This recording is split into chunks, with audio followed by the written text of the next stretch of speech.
इस चैनल पे आ ही गए हो तो रुक जाओ, सिर्फ 10 मिनट रुक जाओ। 10 मिनट आप वीडियो को देख लो, पसंद ना आए तो आप अगले चैनल पे चले जाना, है ना। यदि आप स्टूडेंट हो तो 10 मिनट रुक जाओ, वीडियो को देख लो, और आपका कंसेप्ट क्लियर ना हो तो आप कमेंट में लिख के जाना।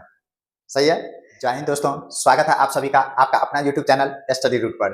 तो आज के इस सेशन में हम लोग क्लास 10th की चैप्टर फर्स्ट मैथ का चैप्टर फर्स्ट वास्तविक संख्या को इस सेशन में पढ़ेंगे, है ना। बिल्कुल बेसिक से पढ़ेंगे। और बताने से पहले मेरे भाई, यदि आप सीखने के उद्देश्य से देख रहे हो ना तो कॉपी लेके बैठा करो। यदि आप इस चैप्टर को कंसेप्ट सीखना है, इस चैप्टर में आपको सीखना है, परेशानी है, कंसेप्ट समझनी है, तो कॉपी लेके बैठिए, साथ के साथ नोट्स बनाते चलिए। और साथ ही साथ जैसे आप इस वीडियो को कंप्लीट तक जाओगे, शुरुआत से लास्ट तक देखोगे, तो लास्ट में आपके लिए प्रैक्टिस क्वेश्चन भी मैंने बनाया है ना। इसी वीडियो के डिस्क्रिप्शन में आप जाओगे, वहां से प्रैक्टिस क्वेश्चन आपको मिलेगा। उस प्रैक्टिस क्वेश्चन को आप डाउनलोड करना और उसे प्रैक्टिस करना। यदि कोई क्वेश्चन में प्रॉब्लम हो, कोई क्वेश्चन बनाने में दिक्कत हो, तो उस क्वेश्चन को आप यहाँ पे कमेंट में लिख सकते हो। उसका सॉल्यूशन हम आपको कमेंट में बताने की कोशिश करेंगे, या नहीं तो फिर उसके लिए हम एक वीडियो बना देंगे आपके लिए। सही है। तो चलिए वीडियो को शुरुआत करते हैं, है ना। तो सबसे पहले हम लोग जानते हैं कि ये वास्तविक संख्या होता क्या है। तो मेरे भाई सबसे पहले तो आप ये समझ लो कि ये वास्तविक संख्या, रियल नंबर जो है ना, ये भी एक प्रकार का संख्या है। ये भी एक प्रकार की संख्या है ना। यदि ये एक प्रकार का संख्या है तो संख्या क्या होता है ना। यदि मैं ये बोल रहा हूं कि वास्तविक संख्या एक प्रकार का संख्या है, जो क्लास 10th की चैप्टर फर्स्ट चैप्टर का नाम ही है ये वास्तविक संख्या। तो यदि एक प्रकार का ये संख्या है तो संख्या क्या होता है ना। तो सबसे पहले हम लोग जानते हैं संख्या क्या होता है। संख्या, नंबर, है ना। यदि मैं नंबर के बारे में आपको बताऊं कि नंबर क्या होता है, तो मोटे तौर पे मैं आपको ये बता सकता हूं कि संख्या जो है ना, वो हमारी भाषा का एक अंग है। मैं आपसे जिस लैंग्वेज में बता रहा हूं, जिस लैंग्वेज में आपको पढ़ा रहा हूं, ये हमारी एक भाषा है ना। और इस भाषा में बहुत सारी चीजों का उपयोग किया जाता है।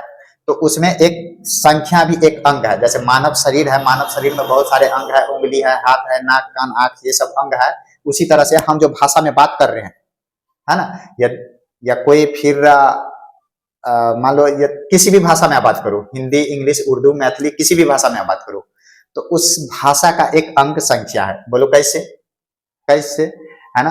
तो गुरुजी आप कुछ भी बात करोगे मेरे भाई, आप किसी से यदि 10 मिनट बात करोगे ना, देखो अभी मैंने बोला ना 10 एक संख्या है ना। 1 मिनट के लिए भी बात करें, देखो 1 मिनट बोले ना, ये एक संख्या है। तो संख्या का इस्तेमाल यदि हम किसी से बातचीत कर रहे हैं, अपनी भाषा में बातचीत कर रहे हैं ना, तो भाषा में संख्या का इस्तेमाल होता है। इसलिए हम बोल रहे हैं कि ये उसका एक अंग है ना। अच्छा चलिए, ये तो हो गया एक संख्या का ओरल डिफिनीशन। वैसे हम मैथ में यदि संख्या को डिफाइन करना चाहे, तो मैथ में हम संख्या को कैसे डिफाइन करें, तो संख्या एक ऐसा अंकों के रीअरेंजमेंट से बनता है। मतलब अंकों के मेल जोल से संख्या का निर्माण होता है ना। संख्या क्या है, संख्या अंकों के मेल जोल से संख्या का निर्माण होता है।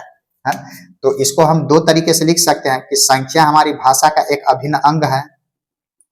संख्या हमारी भाषा का एक अभिन्न अंग है। दूसरी बात हम ये लिख सकते हैं कि संख्या क्या है, संख्या अंकों के मेल से निर्माण होता है ना। संख्या अंकों के मेल से बनता है ना। अब फिर से यहाँ पे मेरे भाई बात यह है कि संख्या अंकों के मेल से बनता है, तो ये अंक क्या होता है ना। ये अंक होता क्या है, रीअरेंजमेंट। अंक मतलब डिजिट की रीअरेंजमेंट, है ना। आपने पढ़ा होगा एक अंकों की संख्या, 2 अंकों की संख्या, 3 अंकों की संख्या, ये वही संख्या है ना। इसलिए मैंने बोला वास्तविक संख्या भी एक प्रकार का संख्या है, और संख्या को आपको समझाने की कोशिश किया, है ना। अभी मैं आपको बता रहा हूं कि ये अंक क्या होता है। धैर्य बनाए रखो, वीडियो को एक बार लास्ट तक देख लो। यदि सारी संख्या के बारे में आपका कंसेप्ट क्लियर ना हुआ, है ना, सारे भ्रम दूर हो जाएगा आज। यदि वीडियो को शुरू से लास्ट तक देख लिए ना, तो संख्या, प्राकृतिक संख्या क्या होता है, अभाज्य संख्या क्या होता है, ये जो भी संख्या आपने, सम संख्या, विषम संख्या, जो भी आपने पढ़ रखा है, उसमें जो कंफ्यूजन हो रहा है ना, सारी भ्रम दूर हो जाएगा। और यहाँ से सिर्फ इकलौता ये ऐसा टॉपिक है जहां से 12 से 15 क्वेश्चन बोर्ड एग्जाम में पूछा जाता है। तो वीडियो में बने रहो मेरे भाई। वीडियो छोड़ने से कोई फायदा नहीं है ना। आपको सीखना है तो छोटी सी वीडियो है ना, बहुत ज्यादा लंबा वीडियो नहीं है, छोटा सा वीडियो है, एक बार देख लो। तो चलिए अभी हम ये देखते हैं कि ये अंक होता क्या है। अंक है ना, अंक डिजिट्स है ना। तो देखो किसी भी संख्या को लिखने के लिए या किसी भी संख्या को व्यक्त करने के लिए हम टोटल 10 अंकों का इस्तेमाल करते हैं पूरी लाइफ में, बचपन से 56 तक है ना। मतलब बचपन से बुढ़ापे तक जैसे आप गणित को पढ़ना स्टार्ट करते हो तो हमारे पास टोटल 10 ही अंक ऐसा होता है जिसके इस्तेमाल करने से हम बहुत सारी संख्याओं का निर्माण करते हैं। उस 10 के अलावा और कोई संख्या नहीं होता है। तो ये अंक है क्या क्या मेरे पास, 0, 1, 2, 3, 4, 5, 6, 7, 8 और 9। ये वो 10 अंक है जिसके इस्तेमाल से हम संख्या को व्यक्त करते हैं, संख्या को बनाते हैं, है ना। किसी भी संख्या को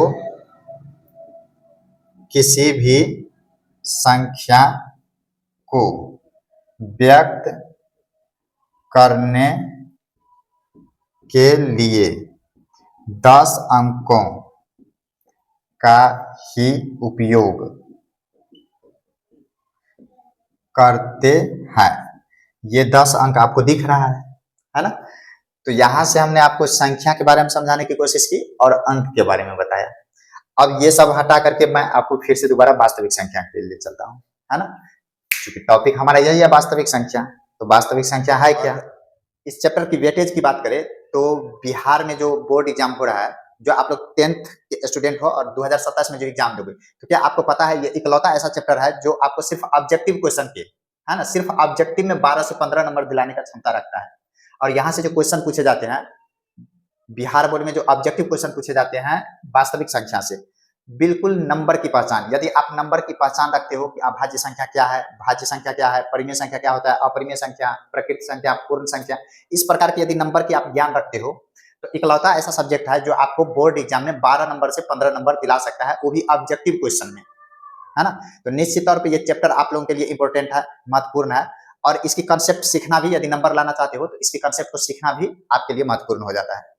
तो इसी चैप्टर को बिल्कुल आसान तरीके से नंबर की पहचान, है ना, आज का इस सेशन में एक एक नंबर को आप कैसे पहचानोगे, कैसे याद रखोगे, इसी से रिलेटेड ये वीडियो बना रहे हैं।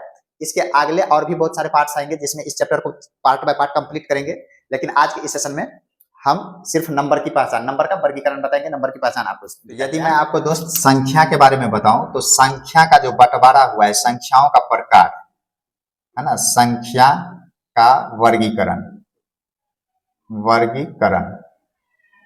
है ना। तो यदि मैं इस टॉपिक को यदि समझाने की कोशिश करूं तो संख्या 2 प्रकार का होता है। संख्या 2 प्रकार का होता है। एक संख्या होता है वास्तविक संख्या और दूसरा होता है काल्पनिक संख्या,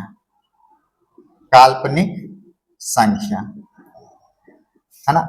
यदि मैं आपको ये बताऊं कि काल्पनिक संख्या क्या होता है, तो सबसे पहले तो आप ये जान लो कि काल्पनिक संख्या हमें अभी क्लास 10th में नहीं पढ़ना है, 11th में पढ़ना है। क्लास 11th में यदि आप मैथ पढ़ोगे तो वहां पे काल्पनिक संख्या के बारे में पढ़ोगे। और ये संख्या होता क्या है, तो ये संख्या देखो, जब कभी भी आपको रूट के नीचे में निगेटिव नंबर दिख जाए, -1, -2, -3, -50, इस प्रकार का जो कुछ भी नंबर है ना, मतलब रूट के नीचे में निगेटिव नंबर ऐसा नंबर आपको दिख जाए तो ये काल्पनिक नंबर है। और आप क्लास 10th के स्टूडेंट हो तो इतना तो यकीन होगा अपने ऊपर में कि बचपन से अभी तक में आपने इस प्रकार के नंबर को नहीं देखा होगा। यदि कभी आपको ऐसा नंबर आया भी होगा तो आपके टीचर आपसे बोले होंगे कि बेटा ये अपरिभाषित है ना। यदि आपको कभी सोल्व करते समय यदि ये चीज आ गया होगा तो मेरे भाई आपके टीचर ने बताया होगा कि ये अपरिभाषित है ना, मतलब ये नंबर डिफाइन नहीं है, अपरिभाषित है, कहने का मतलब ये काल्पनिक नंबर है। तो मेरे भाई इसके अलावा आप इस नंबर को छोड़ दो तो बचपन से अभी तक में जितने भी नंबर आपने देखा है, चाहे दशमलव में नंबर देखे हो, पूर्णांक में देखे हो, बट्टा में देखे हो, भिन्न में देखे हो, जिस किसी भी प्रकार का आपने नंबर देखा है या जो कुछ भी नंबर आप जानते हो, ये सब के सब क्या है, वास्तविक संख्या है। सब टोटल नंबर क्या है, वास्तविक संख्या, रियल नंबर है। अच्छा, इस वास्तविक संख्या को भी, इतने सारे संख्याओं को एक साथ पढ़ पाना मुश्किल है ना। तो इन सारी संख्याओं को हम क्या करते हैं, दो कैटेगरी में बांट देते हैं। एक को बोलते हैं परिमेय संख्या, एक को बोलते हैं परिमेय संख्या, परिमेय संख्या रेशनल नंबर, और दूसरे को बोलते हैं अपरिमेय संख्या, अपरिमेय संख्या इरेशनल नंबर, अपरिमेय संख्या इरेशनल नंबर। एक रेशनल नंबर और दूसरा इरेशनल नंबर है ना। जितने भी वास्तविक संख्या था उसको मैंने दो कैटेगरी में बांट दिया, एक रेशनल नंबर और दूसरा इरेशनल नंबर, है ना। अब यहां से फिर से देखिए, अपरिमेय संख्या इरेशनल नंबर, अपरिमेय संख्या में किसको रखा गया, तो अपरिमेय संख्या में एक ही प्रकार के नंबर को रखा गया, दशमलव में जो अशांत दशमलव है, मतलब दशमलव के बाद, जैसे देखो इधर देखो आप, है ना, दशमलव के बाद यदि आप नंबर लिखोगे, जैसे लिखे 2.3, दशमलव के बाद एक अंक लिखे, इसी प्रकार से जैसे हम लिखे 0.367, 3 अंक लिखे। सोचो इसी को यदि हम इस प्रकार से लिखे 2.3636, है ना, एकदम से लिखते जाए इस प्रकार से, तो इसको बोलते हैं अशांत दशमलव। इसको क्या बोलेंगे हम, अशांत दशमलव। लेकिन अशांत दशमलव में भी हमें दिख रहा है कि 3 36 36 3 6 3 6 करके आ रहा है, रिपीट कर रहा है, मतलब आगे भी क्या आएगा, 3 6 3 6 3 6 आगे भी आते जाएगा, है ना। लेकिन एक और इसी प्रकार का नंबर हम देख रहे हैं, ध्यान से देखना, 2.362523672162, है ना, इस प्रकार से लिखे। तो देखो दोनों नंबर में क्या डिफरेंस है, ये भी अशांत दशमलव, ये भी अशांत दशमलव। इस वाले में क्या है कि आपको समझ में आ रहा है कि आगे कौन सा नंबर आने वाला है, लेकिन क्या इसमें आप बता पाओगे इसमें आगे कौन सा नंबर आने वाला है, यहाँ पे कोई पैटर्न फॉलो नहीं हो रहा है, यहाँ पे कोई नंबर नहीं आने वाला है। तो ऐसी नंबर को मेरे भाई बोलते हैं अशांत अनावर्ती दशमलव, अशांत अनावर्ती, अशांत अनावर्ती दशमलव संख्या, है ना। तो ये जो दशमलव वाली संख्या है ना, सिर्फ यही एक नंबर है जो अपरिमेय संख्या है। बात समझ में है। अपरिमेय संख्या हम किसको बोलेंगे, अशांत अनावर्ती दशमलव, अशांत अनावर्ती, अनावर्ती दशमलव, है ना। अब ये एग्जाम्पल भी आपको यहाँ पे हम लिख करके समझाए हैं। अच्छा, इस नंबर को सिर्फ ऐसे रूप में नहीं लिखा जाता है, आपने पाई के बारे में सुना होगा, पाई, इसको भी यदि आप दशमलव के रूप में लिखोगे ना, जैसे आपने याद, आपको पता होगा कि पाई का वैल्यू हम लोग 3.14 ले लेते हैं, तो ये लगभग मान है, एग्जैक्ट वैल्यू नहीं है पाई का। 3.14 वैल्यू जो आप लिखते हो ना, ये लगभग है। इसका एक्चुअल वैल्यू आप लिखने की कोशिश करोगे ना, 3.145 ऐसे, मतलब इनफाइनाइट है, अशांत है, और उसकी पैटर्न इसी प्रकार से बनता है कि आपको अगला नंबर क्या आएगा ना, वो आपको समझ में नहीं आएगा। तो इसलिए पाई को हम लोग अशांत अनावर्ती दशमलव बोलते हैं। दूसरी कैटेगरी का नंबर आ जाता है √2, √3, √5, 7, 11, इस प्रकार का नंबर, है ना। तो ये तो एक पाई अशांत अनावर्ती दशमलव हो गया जो अपरिमेय संख्या हो गया। एक ये वाला दशमलव है ना, इसको भी आप दशमलव में लिखोगे ना तो ऐसे ही नंबर निकलेगा, इसलिए ये भी अपरिमेय संख्या हो गया। दूसरा दशमलव वाला तो आपको दिख ही रहा है ना। चलो यहीं पे लिख ले, 14.3721423625 ऐसे। तो ये 3 कैटेगरी का जो नंबर है ना, ये अपरिमेय संख्या कहलाता है। इसके अलावा आप इस नंबर को छोड़ दो, तो इसके अलावा आप जिस किसी भी नंबर को जानते हो, सब के सब क्या है, रेशनल नंबर है, परिमेय संख्या है, रेशनल नंबर, है ना। तो कहने का मतलब परिमेय संख्या क्या होता है, तो परिमेय संख्या होता है मेरे भाई, इसको 3 कैटेगरी में बांटा गया। एक को बोला गया पूर्णांक, दूसरे को बोला गया भिन्न, और तीसरे को बोला गया दशमलव, दशमलव, है ना। अभी हम इसको आप सिर्फ एक ट्री समझा रहे हैं ना, संख्या का किस प्रकार से बांटे गया है, किन किन कैटेगरी में बांटा गया, इसको डिटेल में हम आगे पढ़ेंगे। इसके अलावा और भी जो संख्या होती है ना, उसको भी हम डिटेल में देखेंगे, इसी लेक्चर में देखेंगे। तो अभी बस आप ये समझ लीजिए कि संख्या का जो है सो खानदानी बंटवारा कैसे हो गया, इसका खानदान कहाँ कहाँ से अलग हुआ है, तो ये हो गया। अच्छा, पूर्णांक को हम देखें, इंटीजर को देखें, तो इसको भी 3 कैटेगरी में बांटा गया। एक जो है सो ऋणात्मक पूर्णांक, ऋणात्मक पूर्णांक, दूसरा जो है सो 0 और धनात्मक पूर्णांक, धनात्मक पूर्णांक। भिन्न को भी 3 हिस्से में बांटा गया, एक उचित भिन्न, उचित भिन्न, दूसरा अनुचित भिन्न, अनुचित भिन्न, और तीसरा मिक्स फ्रैक्शन, मिश्र भिन्न, मिश्र भिन्न। ये 3 हिस्से में बांटा गया। दशमलव को जो है सो 2 हिस्से में बांटा गया। एक को बोला गया शांत दशमलव और दूसरे को बोला गया अशांत दशमलव। अशांत दशमलव को 2 हिस्से में बांटा गया। एक को बोला गया आवर्ती, आवर्ती, और दूसरे को बोला गया अनावर्ती, अनावर्ती। लेकिन याद रखिएगा ये अनावर्ती वाला जो है सो अपरिमेय संख्या है। अनावर्ती दशमलव अपरिमेय संख्या है। यहाँ पे हम आपको परिमेय संख्या में ही ट्री बनाए हैं, लेकिन ये अनावर्ती अपरिमेय संख्या है ना। तो उम्मीद करते हैं कि ये संख्या का जो परिवार था ना, परिवार, खानदान, ये इस प्रकार से बंटा हुआ था, है ना। अब ये संख्या को हम डिटेल में अभी पढ़ेंगे। बोर्ड को साफ करते हैं। ये एक ट्री आपको समझाने की कोशिश किया है ना। इसके अलावा अब जो संख्या पढ़ोगे, जैसे प्रकृति संख्या पढ़ोगे, भाज्य संख्या, अभाज्य संख्या, है ना, ये जो कुछ भी संख्या पढ़ोगे, पूर्ण संख्या, ये इसी में से एक दूसरे के साथ जुटा है, एक दूसरे से अलग हुआ है, इसी के साथ गठबंधन करके बनाया गया संख्या है ना। सम संख्या, विषम संख्या, जो कुछ भी आप पढ़ोगे, है ना। फिलहाल अभी जो ये मैंने लिखा है, इसमें से आप क्वेश्चन जो ट्राई करने हुए, क्वेश्चन जो आपके बोर्ड एग्जाम में पूछा जाता है, सपोज करो ये क्वेश्चन इस प्रकार से पूछा जाए कि क्या परिमेय संख्या और अपरिमेय संख्या मिलकर वास्तविक संख्या कह सकते हैं? बिल्कुल कह सकते हैं। वास्तविक संख्या परिमेय संख्या और अपरिमेय संख्या का ही तो हिस्सा है। तो क्वेश्चन यदि हमसे ये पूछे कि परिमेय संख्या और अपरिमेय संख्या का सम्मिलित संख्या को क्या बोलेंगे? तो वास्तविक संख्या बोलेंगे। और आपके बोर्ड एग्जाम में पूछा भी है ये क्वेश्चन, है ना। यदि मैं आपको बताने की कोशिश करूँ ये कब पूछा है, बोर्ड पे आपको क्वेश्चन दिख रहा होगा, ये 2023 में क्वेश्चन पूछा हुआ है कि एक परिमेय संख्या और एक अपरिमेय संख्या दोनों के सम्मिलित योग को क्या कहेंगे? वास्तविक संख्या कहेंगे, है ना। क्योंकि वास्तविक संख्या ही तो 2 हिस्से में बटा हुआ है, तो दोनों के यदि जोड़ देंगे तो क्या बनेगा? वास्तविक संख्या बनेगा। इसी प्रकार से क्वेश्चन पूछा जाता है कि ऋणात्मक पूर्णांक धनात्मक पूर्णांक 0 को जोड़ देंगे तो क्या बनेगा? परिमेय संख्या का एक हिस्सा, मतलब ऋणात्मक पूर्णांक को परिमेय संख्या कह सकते हैं कि नहीं कह सकते हैं?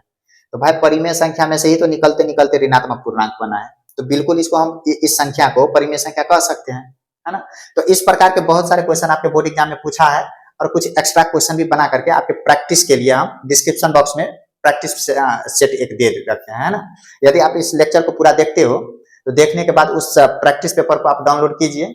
एक्चुअली यहाँ से लिंक पे क्लिक करोगे ना तो डायरेक्ट वो डाउनलोड नहीं होगा, क्योंकि यहाँ पे पीडीएफ हम अपलोड नहीं कर सकते हैं। उसके लिए आपको टेलीग्राम पे आना होगा। तो ये लिंक टेलीग्राम का दिया हुआ है, वहां पे जाओगे, इस लिंक पे क्लिक करोगे, जैसे वहां पे जाओगे वहां पे आपको पीडीएफ मिल जाएगा इस सेशन के लिए। अभी का जो वीडियो आप देख रहे हो ना, इससे रिलेटेड प्रैक्टिस क्वेश्चन मिल जाएगा। तो चलिए इस सारे नंबर को हम डिटेल में एक एक करके देखते हैं।